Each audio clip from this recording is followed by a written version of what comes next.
السلام علیکم ورحمۃ اللہ.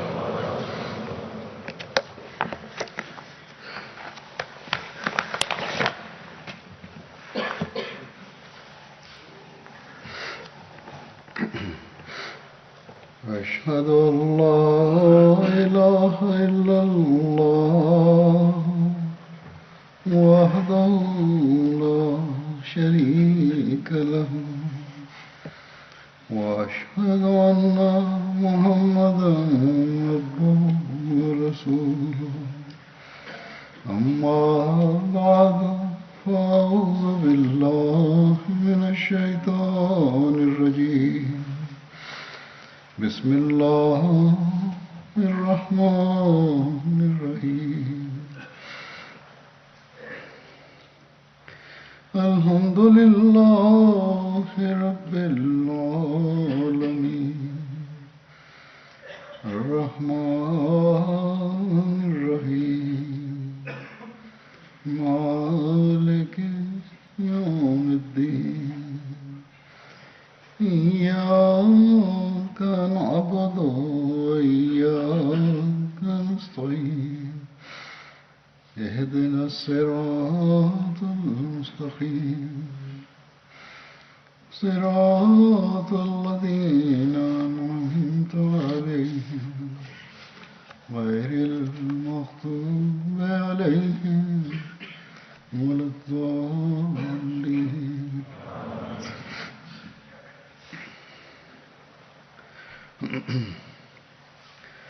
گزشتہ خطبہ جمعہ میں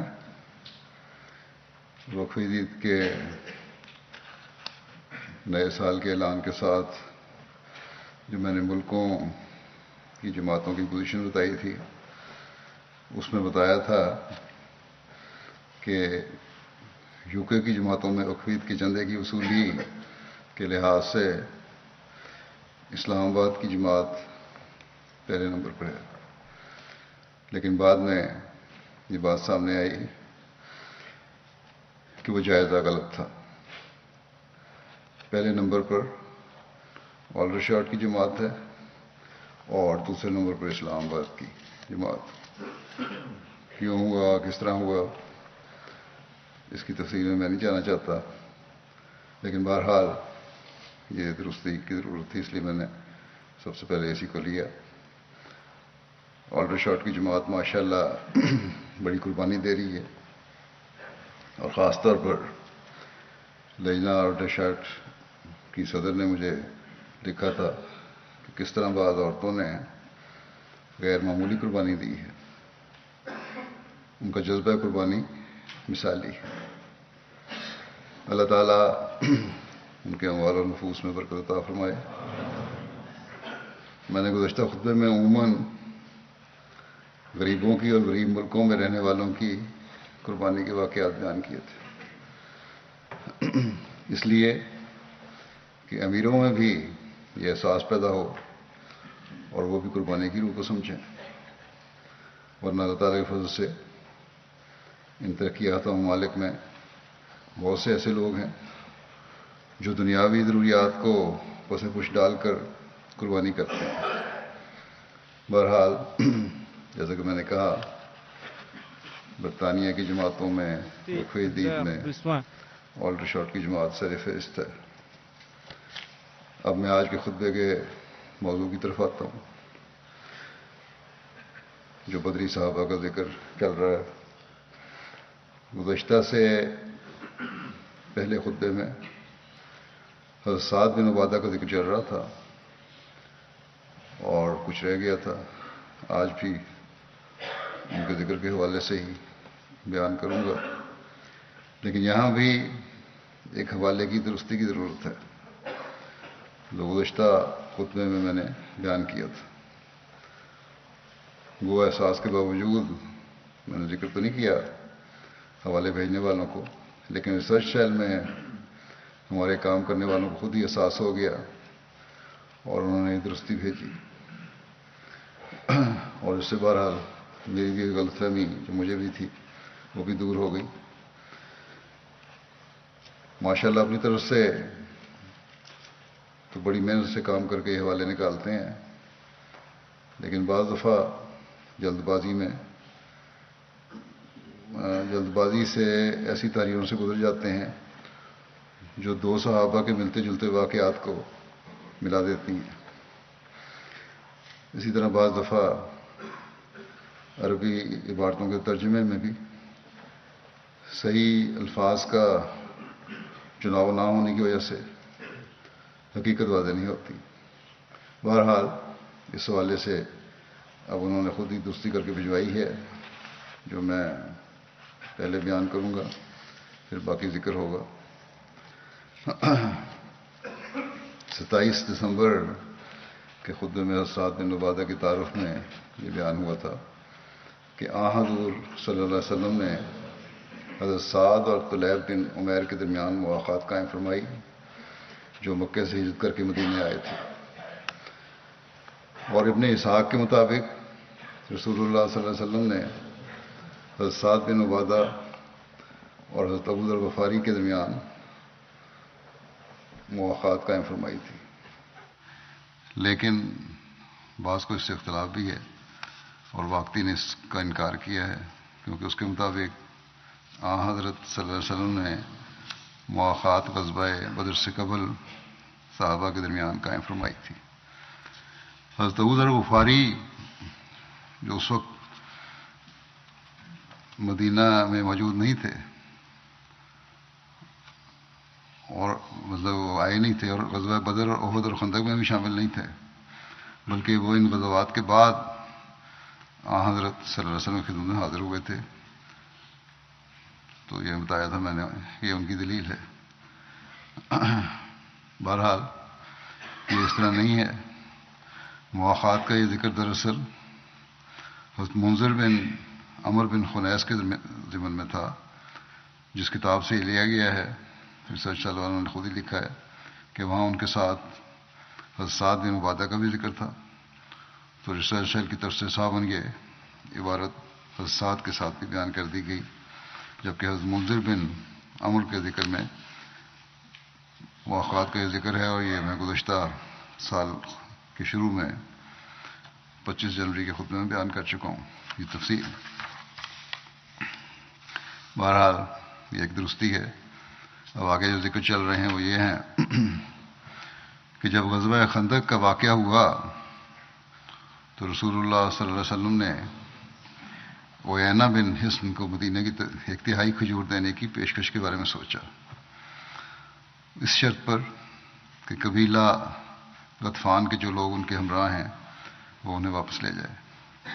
باقی لوگوں کو چھوڑتے ہوئے حضرت صلی اللہ علیہ وسلم نے صرف حضرت سعد بن معاذ اور حضرت سعد بن عبادہ سے مشورہ طلب کیا۔ اس پر ان دونوں نے عرض کیا کہ یا رسول اللہ صلی اللہ علیہ وسلم، اگر آپ کو ایسا کرنے کا حکم ہوا ہے اللہ تعالیٰ کی طرف سے تو آپ ایسا کر دیں، اگر ایسا نہیں ہو تو پھر بخدا ہم کچھ نہیں دیں گے سوائے تلوار کے، یعنی ہم اپنا حق لیں گے۔ رسول اللہ صلی اللہ علیہ وسلم نے یا جو بھی اس کی سزا ہے وہ ان کو ملے گی، جو اس منافقت کی یا عہد کی پابندی نہ کرنے کی۔ رسول اللہ صلی اللہ علیہ وسلم نے فرمایا مجھے کسی بات کا حکم نہیں دیا گیا، یہ میری ذاتی رائے ہے جو میں نے تم دونوں کے سامنے رکھی ہے۔ ان دونوں نے عرض کیا کہ یا رسول اللہ صلی اللہ علیہ وسلم، ان لوگوں نے جاہلیت میں ہم سے ایسی تما نہیں کی تو آج کیوں کر، جبکہ اللہ ہمیں آپ کے ذریعے ہدایت دے چکا ہے، یعنی کہ جو پہلا جو اصول چل رہا تھا ان کے ساتھ آج بھی وہی چلے گا۔ رسول اللہ صلی اللہ علیہ وسلم ان دونوں کے اس جواب سے خوش ہو گئے۔ اس کی تفصیل غزوہ خندق کے حالات کے ذکر میں حضرت مرزا بشیر احمد صاحب نے اس طرح بیان فرمائی ہے کہ یہ دن مسلمانوں کے لیے نہایت تکلیف اور پریشانی اور خطرے کے دن تھے، اور جوں جوں یہ محاصرہ لمبا ہوتا جاتا تھا مسلمانوں کی طاقت مقابلہ لازماً کمزور ہوتی جاتی تھی، اور گو ان کے دل ایمان و اخلاص سے پر تھے، مگر جسم مادی قانون اسباب کے ماتحت چلتا ہے مزمل ہوتا چلا جا رہا تھا، یعنی جسم کی ضروریات ہیں، آرام ہے، خوراک ہے، محاصرہ لمبا ہو گیا تھا، جس کی وجہ سے بے آرامی بھی تھی، صحیح رنگ میں خوراک بھی پوری نہیں ہو رہی تھی، اس لیے تھکاوٹ بھی پیدا ہو رہی تھی، کمزوری بھی پیدا ہو رہی تھی. یہ قدرتی تقاضا ہے جسم کا. تو آن حضرت صلی اللہ علیہ وسلم نے ان حالات کو دیکھا تو آپ نے انصار کے روسا سعد بن معاذ اور سعد بن عبادہ کو بلا کر انہیں حالات بتلائے اور مشورہ مانگا کہ ان حالات میں ہمیں کیا کرنا چاہیے. یہ مسلمانوں کی، غریبوں کی یہ حالت ہو رہی ہے. اور ساتھ ہی اپنی طرف سے یہ ذکر فرمایا کہ اگر تم لوگ چاہو تو یہ ہو سکتا ہے کہ قبیلہ غطفان کو مدینے کے محاصل میں سے کچھ حصہ دینا کر کے اس جنگ کو ٹال دیا جائے. سعد بن معاذ اور سعد بن عبادہ نے ایک یک زبان ہو کر کہا، یہ عرض کیا کہ یا رسول اللہ، اگر آپ کو اس بارے میں کوئی خدائی وحی ہوئی ہے تو سر تسلیم خم ہے. اس صورت میں آپ بے شک خوشی سے اس تجویز کے مطابق کارروائی فرمائیں. آپ نے فرمایا نہیں، مجھے اس معاملے میں وہی کوئی نہیں ہوئی، میں تو صرف آپ لوگوں کی تکلیف کی وجہ سے مشورے کے طریق پر پوچھتا ہوں. ان دونوں سعد نے جواب دیا کہ پھر ہمارا یہ مشورہ ہے کہ جب ہم نے شرک کی حالت میں کبھی کسی دشمن کو کچھ نہیں دیا تو اب مسلمان ہو کر کیوں دیں، یعنی جو ان کے قانون ہے وہاں اس کے مطابق یہ اب بھی عمل ہوگا. پھر آگے انہوں نے کہا کہ واللہ ہم انہیں تلوار کے دھار کے سوا کچھ نہیں دیں گے، چونکہ حضرت صلی اللہ علیہ وسلم کو انصار ہی کی وجہ سے فکر تھی کہ دوسرے لوگ بھی وہاں کے رہنے والے ہیں اور یہ مدینہ کے انصار کو کوئی وہ نہ پیدا ہو اعتراض یا لمبے محاصرے سے ان کے بعد یا بے چینی. تو کیوں انصار کی وجہ سے فکر تھی جو مدینہ کے اصل باشندے تھے، اور غالباً اس مشورے میں آپ کو مقصد بھی صرف یہی تھا کہ انصار کی ذہنی کیفیت کا پتہ لگائیں کہ کیا وہ ان مصائب میں پریشان تو نہیں ہیں، اور اگر وہ پریشان ہوں تو ان کی دلجوئی فرمائی جائے. اس لیے آپ نے پوری خوشی کے ساتھ ان کے اس مشورے کو قبول فرمایا اور پھر جنگ بھی جاری رہی. غزوہ خندق کے حالات بیان کرتے ہوئے سیرت خاتم النبیین میں بشیر احمد صاحب لکھتے ہیں کہ قبیلہ بنو قریظہ کی جوگزاری کا ذکر کرتے ہوئے کہ ابو سفیان نے یہ چال چلی کہ قبیلہ بنو نذیر کے یہودی رئیس ہوئی بن اخطب کو یہ ہدایت دی کہ وہ رات کی تاریکی کے پردے میں بنو قریظہ کے قلعے کی طرف جائے اور ان کے رئیس کعب بن اسد کے ساتھ مل کر بنو قریظہ کو اپنے ساتھ میں لانے کی کوشش کرے. چونچہ ہوئی بن اخطب موقع لگا کر کعب کے مقام پر پہنچا. شروع میں تو کعب نے ان کی بات سننے سے انکار کیا اور کہا کہ محمد صلی اللہ علیہ وسلم کے ساتھ ہمارا عہد و پیمان ہے، اور محمد صلی اللہ علیہ وسلم نے ہمیشہ اپنے عہد و پیمان کے ساتھ عہد و پیمان کو وفاداری کے ساتھ نبھایا ہے، اس لیے میں اس سے گداری نہیں کر سکتا. مگر ہوئی نے ایسے سبز باغ دکھائے اور اسلام کی عنقریب تباہی کا ایسا یقین دلایا اور اپنے اس عہد کو کہ جب تک ہم اسلام کو مٹا نہ لیں گے مدینہ سے واپس نہیں جائیں گے اس شدت سے بیان کیا کہ بالآخر وہ راضی ہو گیا. اور اس طرح بنو قریظہ کی طاقت کا وزن بھی اس کے پلڑے میں آ کر شامل ہو گیا. جب رجلانے آیا تھا باہر سے جو پہلے سے ہی بہت جھکا ہوا تھا، یعنی پہلے ان میں طاقت تھی، دنیاوی طاقت ان کے پاس پہلے ہی بہت تھی. حضرت صلی اللہ علیہ وسلم کو جب بنو قریظہ کی اس خطرناک غداری کا علم ہوا تو آپ نے پہلے تو 2-3 دفعہ خفیہ زبیر بن عوام رضی اللہ عنہ کو دریافت حالات کے لیے بھیجا. پھر باضابطہ طور پر قبیلہ اوس اور خزرج کے رئیس سعد بن معاذ اور سعد بن عبادہ اور بعض دوسرے صحابہ کو وفد کے طور پر بنو قریظہ کی طرف روانہ فرمایا اور ان کی تاکید فرمائی کہ اگر کوئی تشویش ناخبر ہو تو واپس آ کر اس کا برملا اظہار نہ کریں بلکہ اشارہ کنایہ سے کام لیں تاکہ لوگوں میں تشویش پیدا نہ ہو۔ جب یہ لوگ بنو قریظہ کے مساکن میں پہنچے اور ان کے رئیس کعب بن اسد کے پاس گئے تو وہ بدبخت ان کو نہایت مغرورانہ انداز سے ملا اور سعدین یعنی دونوں سعد جو تھے ان کی طرف سے معاہدہ کا ذکر ہونے پر وہ اور اس قبیلے کے لوگ بگڑ کر بولے کہ جاؤ محمد صلی اللہ علیہ وسلم اور ہمارے درمیان کوئی معاہدہ نہیں ہے۔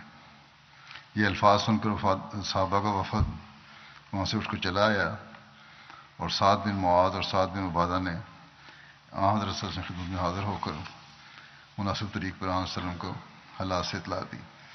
بہرحال یہ پھر وہ جو بھی ان کے ساتھ کو ملنی سزا یا جنگ تھی وہ جاری رہی۔ غزوہ بنو قریظہ کے موقع پر حضرت سعد بن عبادہ نے کئی اونٹوں پر کھجوریں لاد کر رسول اللہ صلی اللہ علیہ وسلم اور مسلمانوں کے لیے بھیجی جو ان سب کا کھانا تھا۔ اس وقت رسول اللہ صلی اللہ علیہ وسلم فرمایا کہ کھجور کیا ہی اچھا کھانا ہے۔ غزوہ موتا جو جمادی الاولیٰ سن 8 ہجری میں ہوئی، اس میں حضرت زید شہید ہو گئے تو نبی کریم صلی اللہ علیہ وسلم ان کے اہل خانہ کے پاس تعزیت کے لیے گئے اور تو ان کی بیٹی کرب اور تکلیف کے باعث روتے ہوئے رسول اللہ صلی اللہ علیہ وسلم کے پاس آئی۔ اس پر آپ بھی بہت زیادہ رونے لگے۔ اس پر حضرت سعد بن عبادہ نے عرض کیا یا رسول اللہ یہ کیا؟ آپ نے فرمایا ھذا شوق الحبیب الی حبیب، یہ ایک محبوب کی اپنے محبوب سے محبت ہے۔ صحیح بخاری کی ایک اور روایت ہے کہ یہ وہ پہلے صحیح بخاری کی نہیں تھی، یہ صحیح بخاری کی روایت ہے۔ ہشام بن عروہ اپنے باپ سے روایت کرتے ہیں کہ جب رسول اللہ صلی اللہ علیہ وسلم نے یہ واقعہ اور صحیح بخاری کی روایت سے کہ ہشام بن عروہ اپنے باپ سے روایت کرتے ہیں کہ جب رسول اللہ صلی اللہ علیہ وسلم نے فتح مکہ کے ساتھ کوچ فرمایا تو قریش کو یہ خبر پہنچی، تب ابو سفیان بن حرب، حکیم بن حزام اور بدیل بن ورقہ رسول اللہ صلی اللہ علیہ وسلم کی جستجو میں نکلے۔ وہ چل پڑے یہاں تک کہ مر الزہران مقام پر پہنچے۔ مر الزہران مکے کی جانب مقام ہے جس میں بہت سے چشمے اور کھجور کے باغات ہیں۔ یہ مکے سے 5 میل کے فاصلے پر واقع ہے۔ بہرحال جب وہاں پہنچے تو انہوں نے کیا دیکھا کہ بے شمار آگیں روشن ہیں جیسے حج کے موقع پر عرفات کے مقام کی آگیں ہوتی ہیں۔ ابو سفیان نے کہا یہ کیسی ہیں؟ یوں معلوم ہوتا ہے کہ عرفات کی آگیں ہیں۔ بدیل بن ورقہ نے کہا بنو عمر کی آگیں معلوم ہوتی ہیں، یہ خدا قبیلہ کی۔ ابو سفیان نے کہا عمر کا قبیلہ اس تعداد سے بہت کم ہے۔ اتنے میں ان کو رسول اللہ صلی اللہ علیہ وسلم کے پہرے داروں میں سے کچھ لوگوں نے دیکھ لیا اور ان کو پکڑ کر گرفتار کر لیا تینوں کو، اور پھر ان کو رسول اللہ صلی اللہ علیہ وسلم کے پاس لے کے آئے۔ ابو سفیان نے اسلام قبول کر لیا۔ جب حضرت صلی اللہ علیہ وسلم چلے تو آپ نے حضرت عباس سے فرمایا یعنی مکے کی طرف ابو سفیان کو پہاڑ کے درے پر روکے رکھنا تاکہ وہ مسلمانوں کو دیکھ لے۔ چنانچہ حضرت عباس نے اسے روکے رکھا۔ مختلف قبائل نبی کریم صلی اللہ علیہ وسلم کے ساتھ گزرنے لگے۔ لشکر کا ایک ایک دستہ ابو سفیان کے سامنے سے گزرتا گیا۔ جب ایک گروہ گزرا تو ابو سفیان نے کہا عباس یہ کون لوگ ہیں؟ انہوں نے کہا یہ قبیلہ غفار کے لوگ ہیں۔ ابو سفیان نے کہا مجھے غفار سے کیا سروکار. پھر جوہینہ والے گزرے، ابو سفیان نے ویسے ہی کہا. پھر سعد بن حذیم والے گزرے، پھر اس نے ویسے ہی کہا. پھر سلیم والے گزرے، پھر اس نے ویسے ہی کہا. یہاں تک کہ آخر میں ایک ایسا لشکر آیا کہ ویسا اس نے کبھی نہیں دیکھا تھا. ابو سفیان نے پوچھا یہ کون ہے؟ حضرت عباس نے کہا انصار ہیں، اور ان کے سردار سعد بن عبادہ ہیں جن کے پاس جھنڈا ہے. حضرت سعد بن عبادہ نے پکار کر کہا ابو سفیان، آج کا روز گھمسان کی لڑائی کا روز ہے، آج کعبہ میں لڑائی حلال ہوگی. ابو سفیان نے سن کر کہا عباس، بربادی کا دن کیا خوب ہوگا اگر مقابلے کا موقع مل جاتا، یعنی کہ میں اسی طرف ہوتا یا مجھے بھی موقع ملتا اس طرف ہونے کی وجہ سے، کیونکہ اسلام قبول کر لیا تھا. پھر ایک اور دستہ فوج کا آیا اور وہ تمام لشکروں سے چھوٹا تھا. ان میں رسول اللہ صلی اللہ علیہ وسلم تھے اور آپ کے ساتھی مہاجرین تھے، اور نبی صلی اللہ علیہ وسلم کا جھنڈا حضرت زبیر بن عوام کے پاس تھا. جب رسول اللہ صلی اللہ علیہ وسلم سفیان کے پاس سے گزرے، ابو سفیان کے پاس سے گزرے، تو ابو سفیان نے کہا کیا آپ کو علم نہیں کہ سعد بن عبادہ نے کیا کہا ہے؟ آپ نے پوچھا کیا کہا ہے؟ اس نے کہا کہ ایسا کہا ہے، جو بھی انہوں نے الفاظ استعمال کیے تھے. آپ نے فرمایا سعد نے درست نہیں کیا، بلکہ یہ وہ دن ہے جس میں اللہ کعبہ کی عظمت قائم کرے گا اور کعبہ پر غلاف چڑھایا جائے گا، کوئی جنگ ونگ نہیں ہوگی. اس واقعے کو حضرت مسلم موعود رضی اللہ عنہ نے ذرا تھوڑی سی تفصیل سے بیان کی ہے. وہ اس طرح ہے کہ جب لشکر مکہ کی طرف بڑھا تو رسول کریم صلی اللہ علیہ وسلم نے حضرت عباس کو حکم دیا کہ کسی سڑک کے کونے پر ابو سفیان اور اس کے ساتھیوں کو لے کر کھڑے ہو جاؤ تاکہ وہ اسلامی لشکر اور اس کی فدائیت کو دیکھ سکیں. حضرت عباس نے ایسا ہی کیا. ابو سفیان اور اس کے ساتھیوں کے سامنے سے یکے بعد دیگرے عرب کے قبائل گزرنے شروع ہوئے جن کی امداد پر مکہ بھروسہ کر رہا تھا، یعنی مکے والے سمجھتے تھے مدد کریں گے، اور سب حضرت صلی اللہ علیہ وسلم کے ساتھ تھے. مگر آج وہ کفر کا جھنڈا نہیں لہرا رہے تھے قبائل، آج وہ اسلام کا جھنڈا لہرا رہے تھے، اور ان کی زبان پر خدائے قادر کی توحید کا اعلان تھا. وہ محمد رسول اللہ صلی اللہ علیہ وسلم کی جان لینے کے لیے آگے نہیں بڑھ رہے تھے جیسا کہ مکے والے امید کرتے تھے، بلکہ وہ محمد رسول اللہ صلی اللہ علیہ وسلم کے لیے اپنے خون کا آخری قطرہ تک بہانے کے لیے تیار تھے. اور ان کی انتہائی خواہش یہی تھی کہ خدائے واحد کی توحید اور اس کی تبلیغ کو دنیا میں قائم کر دیں. لشکر کے بعد لشکر گزر رہا تھا کہ اتنے میں اشجع قبیلے کا لشکر گزرا. اسلام کی محبت اور اس کے لیے قربانی کے لیے اس کے لیے قربان ہونے کا جوش ان کے چہروں سے عیاں تھا اور ان کے نعروں سے ظاہر تھا. ابو سفیان نے کہا عباس یہ کون ہے؟ عباس نے کہا یہ اشجع قبیلہ ہے. ابو سفیان نے حیرت سے عباس کا منہ دیکھا اور کہا سارے عرب میں ان سے زیادہ محمد رسول اللہ صلی اللہ علیہ وسلم کا کوئی دشمن نہیں تھا. عباس نے کہا کہ یہ خدا کا فضل ہے کہ جب اس نے چاہا ان کے دلوں میں اسلام کی محبت داخل ہو گئی. سب سے آخر میں رسول اللہ صلی اللہ علیہ وسلم مہاجرین و انصار کا لشکر لیے ہوئے گزرے. یہ لوگ 2000 کی تعداد میں تھے اور سر سے پاؤں تک زرہ بختروں میں چھپے ہوئے تھے. حضرت عمر ان کی صفوں کو درست کرتے چلے جاتے تھے اور فرماتے جاتے تھے کہ قدموں کو سنبھال کر چلو تاکہ صفوں کا فاصلہ ٹھیک رہے. ان پرانے فداکاران اسلام کا جوش اور ان کا عزم اور ان کا ولولہ ان کے چہروں سے ٹپکا پڑتا تھا. ابو سفیان نے ان کو دیکھا تو اس کا دل دہل گیا. اس نے پوچھا عباس یہ کون لوگ ہیں؟ انہوں نے کہا عباس نے کہ رسول اللہ صلی اللہ علیہ وسلم انصار و مہاجرین کے لشکر میں جا رہے ہیں. ابو سفیان نے جواب دیا اس لشکر کا مقابلہ کرنے کی دنیا میں کس کو طاقت ہے؟ پھر وہ حضرت عباس سے مخاطب ہوا اور کہا تمہارے بھائی کا بیٹا آج دنیا میں سب سے بڑا بادشاہ ہو گیا ہے. عباس نے کہا اب بھی تیرے دل کی آنکھیں نہیں کھلی؟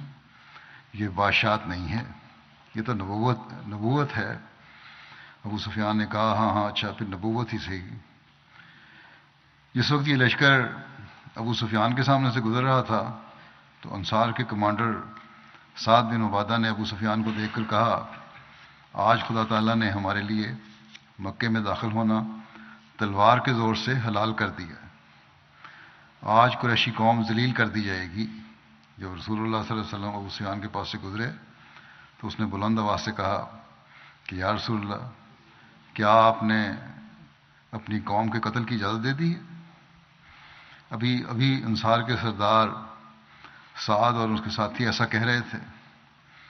انہوں نے بلند آواز سے یہ کہا ہے کہ آج لڑائی ہوگی اور مکے کی حرمت آج ہم کو لڑائی سے باز نہیں رکھ سکے گی اور قریش کو ہم ذلیل کر کے چھوڑیں گے. یا رسول اللہ آپ تو دنیا میں سب سے زیادہ نیک، سب سے زیادہ رحیم اور سب سے زیادہ صلہ رحمی کرنے والے انسان ہیں. کیا آج آپ اپنی قوم کے ظلموں کو بھول نہ جائیں گے؟ ابو سفیان کی یہ شکایت اور التجا سن کر وہ مہاجرین بھی جن کو مکے کی گلیوں میں پیٹا اور مارا جاتا تھا، جن کو گھروں اور جائیدادوں سے بے دخل کیا جاتا تھا، تڑپ گئے اور ان کے دلوں میں بھی مکے کے لوگوں کی نسبت رحم پیدا ہو گیا. اور انہوں نے کہا کہ یا رسول اللہ انصار نے مکے والوں کے مظالم کے جو واقعات سنے ہوئے ہیں آج ان کی وجہ سے ہم نہیں جانتے کہ وہ قریش کے ساتھ کیا معاملہ کریں. رسول اللہ صلی اللہ علیہ وسلم نے فرمایا کہ ابو سفیان سعد نے غلط کہا ہے. آج رحم کا دن ہے. آج اللہ تعالیٰ قریش اور خانہ کعبہ کی عزت بخشنے والا ہے. پھر آپ نے ایک آدمی کو سعد کی طرف بھجوایا اور فرمایا اپنا جھنڈا اپنے بیٹے قیس کو دے دو کہ وہ تمہاری جگہ انصار کے لشکر کا کمانڈر ہوگا. اس طرح آپ نے اس کو جھنڈا ان سے لے لیا، ان کے بیٹے کو دے دیا. اس طرح آپ نے مکے والوں کا دل بھی رکھ لیا اور انصار کے دلوں کو بھی صدمہ پہنچنے سے محفوظ رکھا. اور رسول اللہ صلی اللہ علیہ وسلم کو قیس پر پورا اعتماد تھا جو سعد کے بیٹے تھے، کیونکہ قیس نہایت ہی شریف طبیعت کے نوجوان تھے.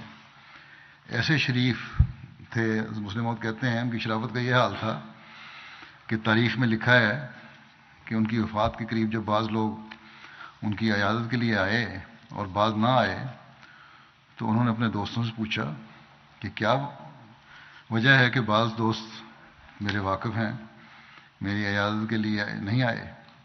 ان کے دوستوں نے کہا کہ آپ بڑے مخیر آدمی ہیں. قیس بڑے مخیر تھے اور لوگوں کی بڑی مدد کرتے تھے. آپ ہر شخص کو اس کی تکلیف کے وقت قرضہ دے دیتے ہیں. کسی نے مانگا قرضہ دے دیا. اور شہر کے بہت سے لوگ آپ کے مقروض ہیں اور وہ اس لیے آپ کی عیادت کے لیے نہیں آئے کہ شاید آپ کو ضرورت ہو اس حالت میں اور آپ ان سے روپیہ مانگ بیٹھیں، جو قرض دیا ہوا ہے وہ واپس نہ مانگ لیں. آپ نے فرمایا ہو بڑا افسوس کا اظہار کیا کہ میرے دوستوں کو بلا وجہ یہ تکلیف ہوئی ہے. ان کو اگر یہ خیال آیا تو میری طرف سے تمام شہر میں منادی کر دو، اعلان کر دو کہ ہر شخص جس پر قیس کا قرضہ ہے وہ اسے معاف ہے. اس پر کہتے ہیں کہ اس قدر لوگ ان کی عیادت کے لیے آئے کہ ان کے مکان کی سیڑھیاں ٹوٹ گئیں.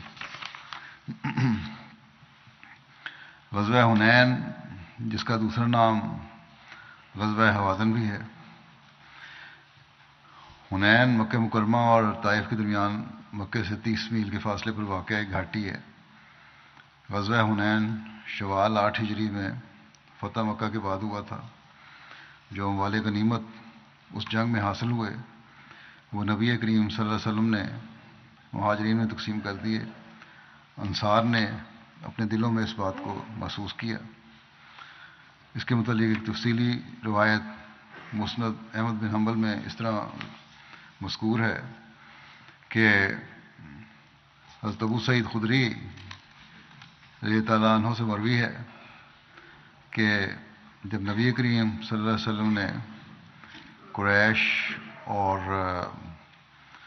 دیگر قبائل عرب میں مال تقسیم فرمایا تو انصار کے حصے میں اس میں سے کچھ نہ آیا. انصار نے اس کو محسوس کیا اور ان میں سے اس کے متعلق باتیں ہونے لگیں یہاں تک کہ ان میں سے ایک کہنے والے نے کہا کہ رسول اللہ صلی اللہ علیہ وسلم اپنی قوم سے جا ملے ہیں، ہمیں بھول گئے، مہاجروں کو دے دیا۔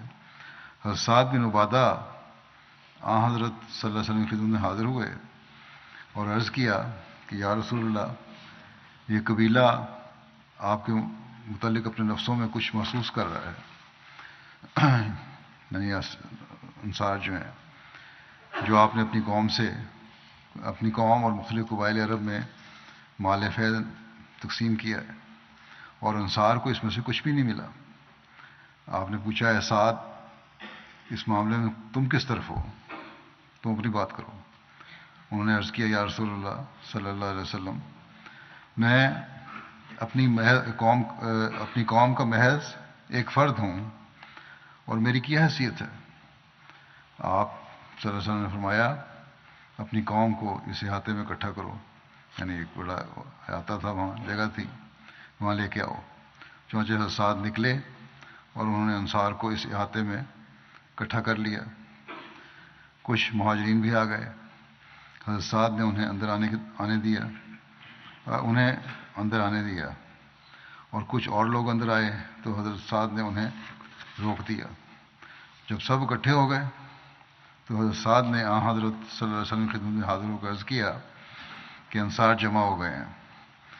راوی کہتے ہیں کہ رسول اللہ صلی اللہ علیہ وسلم ان کے پاس تشریف لائے اور اللہ کی حمد و ثنا بیان کرنے کے بعد فرمایا اے گروہ انصار، کیا باتیں ہیں جو مجھے تمہاری طرف سے پہنچ رہی ہیں کہ تمہیں کچھ ناراضگی ہے اس بات کو کہ مال نہیں ملا تمہیں؟ کیا جب میں تمہارے پاس آیا تو تم گمراہی میں نہ پڑے ہوئے تھے کہ اللہ نے تمہیں ہدایت سے سرفراز فرمایا؟ تم مالی تنگ دستی کا شکار نہ تھے کہ اللہ نے تمہیں مالدار بنا دیا؟ تم ایک دوسرے کے دشمن نہ تھے کہ اللہ نے تمہارے دلوں میں ایک دوسرے کی محبت ڈال دی؟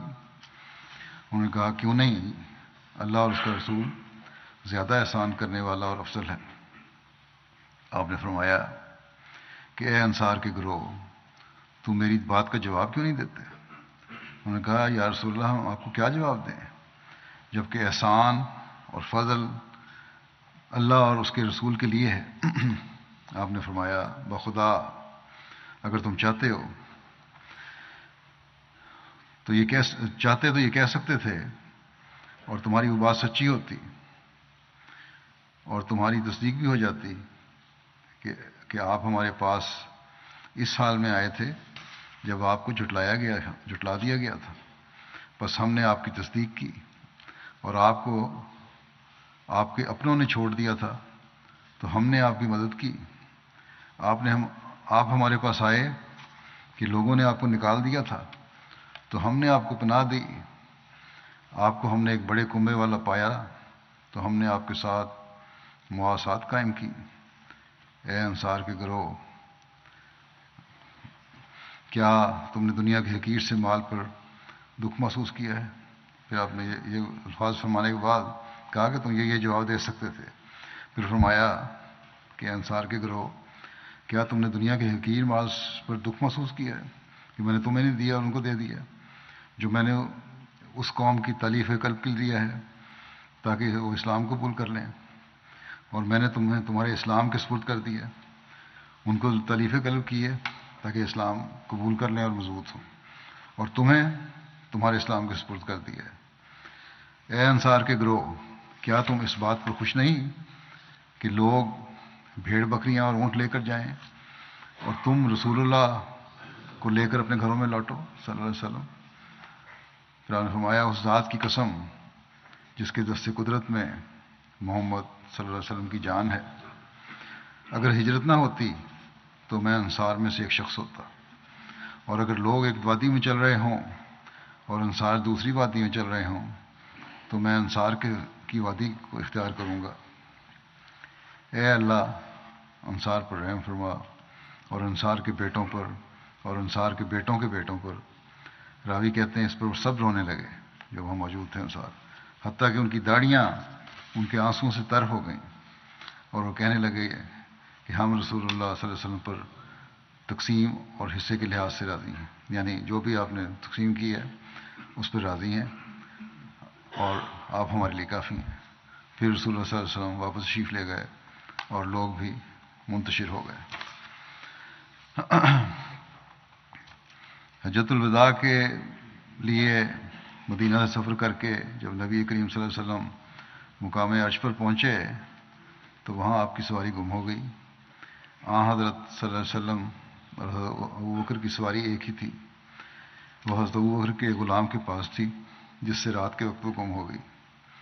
حضرت صفوان بن معطل قافلہ میں سب سے پیچھے تھے، وہ اپنے ہمراہ اس اونٹنی کو لے آئے اور سارا سامان اس میں موجود تھا، وہ جو گم گئی تھی اونٹنی اس کو لے آئے، سامان بھی اس میں موجود تھا۔ حضرت سعد بن عبادہ نے جب بات سنی تو اپنے بیٹے قیس کے ہمراہ آئے، ان دونوں کے ساتھ ایک اونٹ تھا جس پر زیادہ راہ تھا، سارا سامان سفر کا لدا ہوا تھا۔ وہ رسول اللہ صلی اللہ علیہ وسلم کی خدمت میں حاضر ہوئے تو آپ اس وقت اپنے گھر کے دروازے کے پاس کھڑے ہوئے تھے۔ تب اللہ تعالیٰ نے آپ کی سامان والی سواری واپس لوٹا دی تھی، یعنی اس وقت تک وہ اونٹنی مل چکی تھی آپ کی جو گمی تھی۔ جب سعد آئے ہیں تو سعد نے عرض کیا کہ یا رسول اللہ، ہمیں معلوم ہوا ہے کہ آپ کی سامان والی سواری گم ہو گئی ہے، یہ ہماری سواری اس کے بدلے میں ہے۔ اس پر رسول اللہ صلی اللہ علیہ وسلم نے فرمایا اللہ تعالیٰ وہ سواری ہمارے پاس لے آیا ہے، یعنی وہ جو گمی تھی وہ مل گئی ہے، تم دونوں اپنی سواری واپس لے جاؤ، اللہ تم دونوں میں برکت ڈالے۔ حضرت اسامہ بن زید بیان کرتے ہیں کہ نبی کریم صلی اللہ علیہ وسلم کی بیٹی نے آپ کو کہلا بھیجا کہ میرا بچہ حالت نزع میں ہے، ہمارے پاس آئیں، تو آپ نے کہلا بھیجا اور فرمایا کہ اللہ ہی کا ہے جو لے لے اور اسی کا ہے جو عنایت کرے، اور ہر بات کا اس کے ہاں ایک وقت مقرر ہے، اس لیے تم صبر کرو اور اللہ تعالیٰ کی رضامندی چاہو۔ انہوں نے پھر آپ کو بلا بھیجا اور آپ صلی اللہ علیہ وسلم کو قسم دی کہ ان کے پاس ضرور آئیں۔ آپ اٹھے اور آپ کے ساتھ حضرت سعد بن عبادہ، حضرت معاذ بن جبل، حضرت ابی بن کعب، حضرت زید بن ثابت اور کئی آدمی تھے۔ نبی کریم صلی اللہ علیہ وسلم کے پاس جب آپ پہنچے تو بچہ اٹھا کر لایا گیا، وہ بچہ اس وقت دم توڑ رہا تھا اور ایسی آواز آ رہی تھی دم توڑنے کی۔ عثمان کہتے تھے کہ میرا خیال ہے، اسامہ نے کہا کہ جیسے پرانی مشق ٹھکرانے سے آواز دیتی ہے، یعنی ایسی آواز آ رہی تھی، بڑے سانس لے رہا تھا۔ آپ کے صلی اللہ علیہ وسلم کے یہ حالت دیکھ کر بچے کی آنسو بہنے لگے۔ حضرت سعد نے کہا کہ یا رسول اللہ یہ کیا ہے؟ آپ نے جواب دیا یہ رحمت ہے جو اللہ تعالیٰ نے اپنے بندوں کے دلوں میں پیدا کی ہے، اور اللہ بھی اپنے بندوں میں سے انہی پر رحم کرتا ہے جو دوسروں پر رحم کرتے ہیں۔ یہ جذباتی کیا حالت ہے، تو ایسی کوئی بات نہیں، حضرت یہ تو اللہ تعالیٰ کا فضل ہے۔ حضرت عبداللہ بن عمر رضی اللہ عنہما بیان کرتے ہیں کہ حضرت سعد بن عبادہ کو کسی بیماری کی شکایت ہوئی تو رسول اللہ صلی اللہ علیہ وسلم حضرت عبد الرحمن بن عوف، حضرت سعد بن ابی وقاص اور حضرت عبداللہ بن مسعود ان سب کو اپنے ساتھ لے کر ان کی بیمار پرسی کے لیے تشریف لے گئے۔ جب ان کے پاس پہنچے تو آپ نے ان کو گھر والوں کے جمگھٹ میں پایا۔ آپ نے فرمایا کیا یہ فوت ہو گئے؟ لوگ کٹھے تھے، بیماری کے ایسے شدید بیماری تھی، گھر والے کٹھے تھے ارد گرد۔ انہوں نے کہا نہیں یا رسول اللہ فوت نہیں ہوئے۔ بہرحال نبی کریم صلی اللہ علیہ وسلم قریب گئے، ان کی حالت دیکھی تو آپ رو پڑے۔ لوگوں نے نبی کریم صلی اللہ علیہ وسلم کو روتے دیکھا تو وہ بھی رو دیے۔ پھر آپ نے فرمایا کہ سنتے نہیں، دیکھو کہ اللہ آنکھ کے آنسو نکلنے سے عذاب نہیں دیتا، اور نہ دل کے غمگین ہونے پر، بلکہ اس کی وجہ سے سزا دے گا یا رحم کرے گا، بلکہ اس کی وجہ سے سزا دے گا یا رحم کرے گا۔ اور آپ نے اپنی زبان کی طرف اشارہ کیا اور پھر فرمایا اور میت کو بھی اس کے گھر والوں کے اس پر نوحہ کرنے کی وجہ سے عذاب ہوتا ہے۔ نوحہ کرنا جو ہے وہ غلط ہے۔ اس وقت ہو سکتا ہے کہ ان کی ایسی حالت ہو دیکھ کر یا آپ کی دعا کی کیفیت پیدا ہوئی ہے اس میں بھی آپ کو رونا آ گیا ہو، لیکن باقیوں نے یہ سمجھا ہو کہ یہ آخری وقت ہے ان کا، اس لیے رونا شروع کر دیا. اس بات پر حضرت صلی اللہ علیہ وسلم نے سمجھایا کہ رونا منع نہیں ہے، لیکن منع بری بات یہ ہے کہ انسان اللہ تعالیٰ کی قضاء و قدر کے ظاہر ہونے پر ناراض ہو جائے. بس آنسو اللہ تعالیٰ کی رضا چاہتے ہوئے نکلیں تو اس کا رحم جذب کرتے ہیں، ورنہ اگر برا منا کے نکلیں اور اس پہ دعا کیا جائے تو پھر یہ سزا مل جاتی ہے. بہرحال یہ فوت نہیں اس وقت ہوئے تھے بلکہ وہ بیماری ان کی شدید تھی. حضرت عبداللہ بن عمر سے روایت ہے کہ انہوں نے کہا کہ ہم رسول اللہ صلی اللہ علیہ وسلم کی خدمت میں حاضر تھے کہ انصار میں ایک شخص آپ کے پاس آیا، اس نے آپ کو سلام کیا، پھر وہ انصاری پیچھے مڑا. رسول اللہ صلی اللہ علیہ وسلم نے فرمایا، اے انصاری بھائی، میرے بھائی سعد بن عبادہ کا کیا حال ہے؟ اس نے کہا بہتر ہے. رسول اللہ صلی اللہ علیہ وسلم نے فرمایا، تو میں سے کون اس کی عادت کرے گا؟ بس آپ اٹھے اور ہم آپ کے ساتھ اٹھ کھڑے ہوئے، اور ہم 10 سے اوپر کچھ لوگ تھے. ہم نے نہ جوتے پہنے تھے، نہ موزے، نہ ٹوپیاں تھیں، نہ قمیض، یعنی بڑی جلدی میں حادثہ چل گئے آپ کے.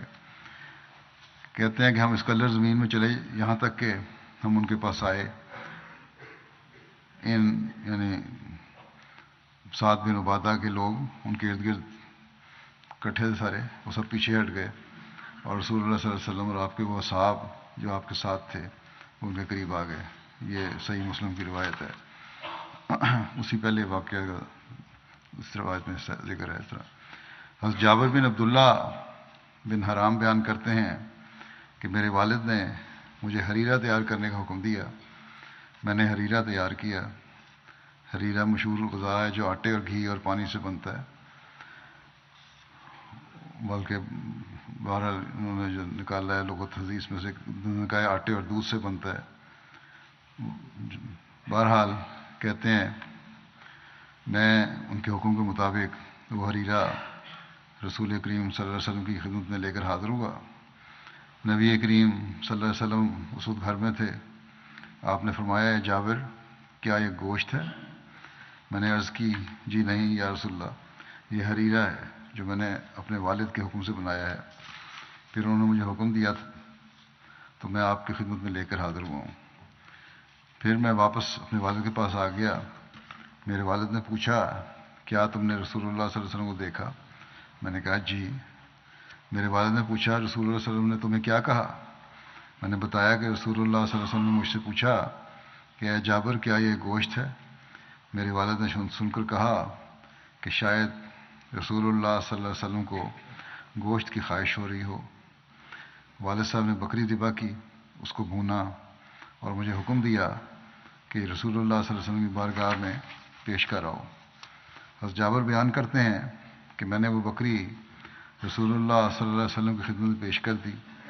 رسول اللہ صلی اللہ علیہ وسلم نے فرمایا، اللہ تعالیٰ انصار کو ہماری طرف سے جزائے خیر دے، بالخصوص عبداللہ بن عمر بن حرام اور سعد بن عبادہ کو.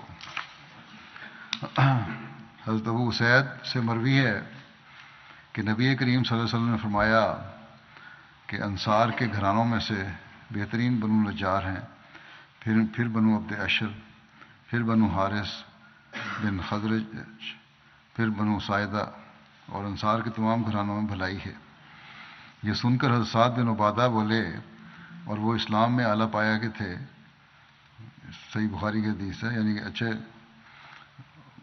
اعلیٰ پائے کے تھے کہ میں سمجھتا ہوں کہ رسول اللہ صلی اللہ علیہ وسلم نے انہیں ہم سے افضل قرار دیا ہے. اس پر ان سے کہا گیا کہ آن رسول نے آپ کو بھی تو بہت سے لوگوں پر فضیلت دی ہے. حضرت ابو سعید انصاری گواہی دیتے ہیں کہ رسول اللہ صلی اللہ علیہ وسلم نے فرمایا کہ انصار کے بہترین گھر بنو نجار ہیں، پھر بنو عبد اشل، پھر بنو حارث بن خزرج، اور پھر بنو سائدہ، اور انصار کے سب گھروں میں بھلائی ہے. راوی ابو سلمہ کہتے ہیں کہ حضرت ابو سعید نے کہا کہ رسول اللہ سے یہ روایت کرنے پر مجھے متہم کیا جاتا ہے. اگر میں نے غلط کہہ رہا ہوتا تو ضرور اپنی قوم بنو سائدہ سے شروع کرتا. یہ بات حضرت سعد بن عبادہ تک پہنچی تو ان پر بھی بڑی گراں گزری. پہلی جو روایت ہے اس میں بھی ان کا اظہار یہ تھا کہ ہمیں کیا، انہوں نے کہا کہ ہمیں پیچھے کر دیا گیا ہے یہاں تک کہ ہم 4 میں سے آخری ہو گئے ہیں. انہوں نے کہا کہ میرے لیے یعنی سعد بن عبادہ نے کہا کہ میرے لیے میرے گدھے پر زین کسو، میں رسول اللہ صلی اللہ علیہ وسلم کی خدمت میں جا رہا ہوں.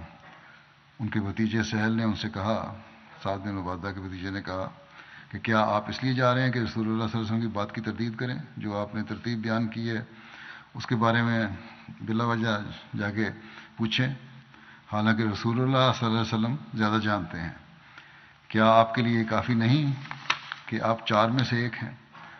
چنانچہ انہوں نے ارادہ بدل دیا اور کہا اللہ اور اس کا رسول زیادہ جانتے ہیں، اور انہوں نے اپنے گدھے کی زین کھولنے کا حکم دیا اور وہ زین کھول دی گئی. یہ بھی صحیح مسلم کی روایت ہے. ہشام بن عروہ نے اپنے والد سے روایت کی ہے کہ حضرت سعد بن عبادہ یہ دعا کیا کرتے تھے کہ اے اللہ مجھے قابل تعریف بنا دے اور مجھے شرف اور بزرگی والا بنا دے. شرف اور بزرگی کے بغیر شرف اور بزرگی بغیر اچھے کاموں کے نہیں ہو سکتی. اچھے کام نہ ہوں تو پھر شرف بھی نہیں ہو سکتا اور بزرگی بھی نہیں ہو سکتی، اور اچھے کام بغیر مال کے نہیں ہو سکتے. اے اللہ تھوڑا میرے لیے مناسب نہیں اور نہ ہی میں اس سے درست رہوں گا. بہرحال یہ ان کا اپنا ایک انداز تھا دعا کرنے کا. صحیح مسلم کی ایک روایت ہے، حضرت ابو ہریرہ سے روایت ہے کہ وہ کہتے ہیں کہ حضرت سعد بن عبادہ نے کہا یا رسول اللہ اگر میں اپنی بیوی کے ساتھ کسی شخص کو پاؤں تو اس کو ہاتھ نہ لگاؤں یہاں تک کہ میں 4 گواہ لے آؤں غلط حالت میں؟ رسول اللہ صلی اللہ علیہ وسلم نے فرمایا ہاں. اس نے کہا کہ ہرگز نہیں. اس پر انہوں نے کہا کہ نہیں، اس ذات کی قسم جس نے آپ کو حق کے ساتھ مبعوث فرمایا ہے، اگر میں ہوں تو اس سے پہلے ہی جلدی سے تلوار کے ساتھ اس کا فیصلہ کر دوں. میں کوئی گواہی تلاش نہیں کروں گا بلکہ قتل کر دوں گا. رسول اللہ صلی اللہ علیہ وسلم نے فرمایا سنو. لوگوں سے کہا کہ تمہارا سردار کیا کہتا ہے؟ وہ بہت غیور ہے. اور فرمایا کہ میں اس سے زیادہ غیرت والا ہوں. اور پھر فرمایا کہ اللہ تعالیٰ مجھ سے بھی زیادہ غیرت والا ہے. پھر اسی والے سے مسلم کی ایک اور روایت بھی ہے کہ حضرت مغیرہ بن شعبہ سے روایت ہے. وہ کہتے ہیں کہ حضرت سعد بن عبادہ نے کہا اگر میں کسی شخص کو اپنی بیوی کے پاس دیکھوں تو اسے تلوار سے قتل کر دوں، اور تلوار بھی چوڑے رخ سے نہیں دھار کے رخ سے. یہ بات رسول اللہ صلی اللہ علیہ وسلم کو پہنچی تو آپ نے فرمایا کیا تم سعد کی غیرت پر تعجب کرتے ہو؟ اللہ کی قسم میں اس سے زیادہ غیرت مند ہوں اور اللہ مجھ سے زیادہ غیرت مند ہے. اللہ نے اپنی غیرت ہی کی وجہ سے بے حیائیوں کو منع فرمایا ہے، جو ان میں سے ظاہر ہوں اور جو پوشیدہ ہوں. اور کوئی شخص بھی اللہ سے زیادہ غیرت مند نہیں، اور اللہ سے بڑھ کر کوئی شخص معذرت کرنے کو پسند نہیں کرتا. غیرت مند بھی نہیں اللہ سے زیادہ کوئی، اور اللہ سے زیادہ جتنا معذرت کو پسند کرتا ہے، توبہ کو پسند کرتا ہے، معافی کو پسند کرتا ہے، کوئی شخص اللہ سے بڑھ نہیں سکتا اس میں. اس لیے اللہ تعالیٰ نے آپ نے فرمایا کہ اس لیے اللہ تعالیٰ نے رسولوں کو بشارت دینے والے اور ڈرانے والے بنا کر مبعوث فرمایا ہے. بشارت بھی دیتے ہیں، ڈراتے بھی ہیں. اور کوئی شخص اللہ سے بڑھ کر مدح کو پسند نہیں کرتا. اس وجہ سے اللہ تعالیٰ نے جنت کا وعدہ کیا. اللہ تعالیٰ کی مدح، تعریف، برائیوں سے بچنا ہے، اور پھر اللہ تعالیٰ نے اس وجہ سے جنت کا ہی وعدہ کیا ہے. یعنی اللہ تعالیٰ سزا بھی دیتا ہے تو جلدی نہیں کرتا. انسان کہتے ہیں میں غرض کھا گیا اور جلدی کی. توبہ کرنے والے کو معافی فرماتا ہے، نوازتا بھی ہے. بلکہ صرف معافی نہیں کرتا بلکہ نوازتا بھی ہے. بس اللہ تعالیٰ کے قانون سے آپ نے فرمایا آگے نہ بڑھو، جو اللہ تعالیٰ کے قانون ہے اس کے اندر رہو. حدیث میں ایک روایت ہے مسند احمد بن حنبل کی کہ حضرت سعد بن عبادہ بیان کرتے ہیں کہ نبی کریم صلی اللہ علیہ وسلم نے ان سے فرمایا فلاں قبیلے کے صدقات کی نگرانی کرو، لیکن دیکھنا قیامت کے دن اس حال میں نہ آنا کہ تم اپنے کندھے پر کسی جوان اونٹ کو لادے ہوئے ہو اور وہ قیامت کے دن کے روز چیخ رہا ہو. انہوں نے عرض کیا یا رسول اللہ پھر یہ ذمہ داری کسی اور کے سپرد فرما دیجیے. آپ نے یہ کام کے سپرد نہیں کیا.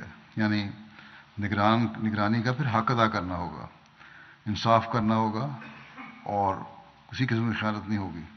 اگر خیانت ہوئی، انصاف نہ ہوا، اس کا حق ادا نہ ہوا، تو پھر یہ بہت بڑا گناہ ہے، اور اس کا جواب دہ ہونا ہوگا قیامت کے دن.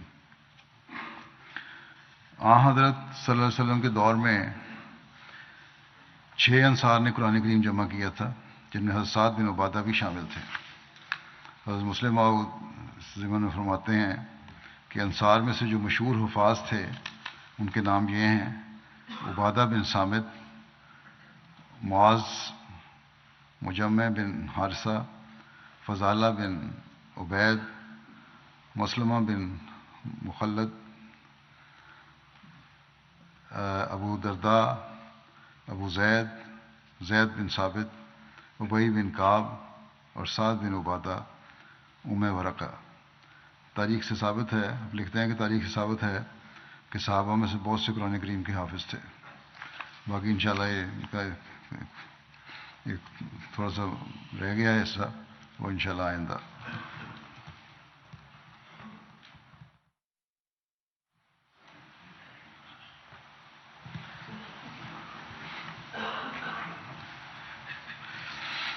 الحمد لله نحمده ونستعينه ونستغفره ونؤمن به ونتوكل عليه ونعوذ بالله من شرور أنفسنا ومن سيئات أعمالنا.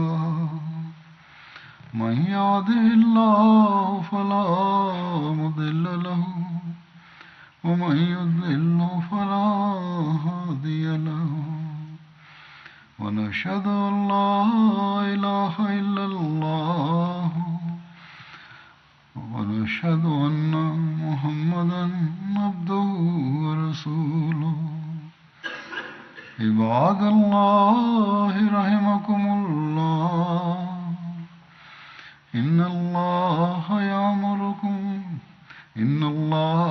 يأمر بالعدل والإحسان وإيتاء ذي القربى وينهى عن الفحشاء والمنكر والبغي يعظكم لعلكم تذكرون. اذكروا الله يذكركم وادعوه يستجب لكم ولذكر الله أكبر.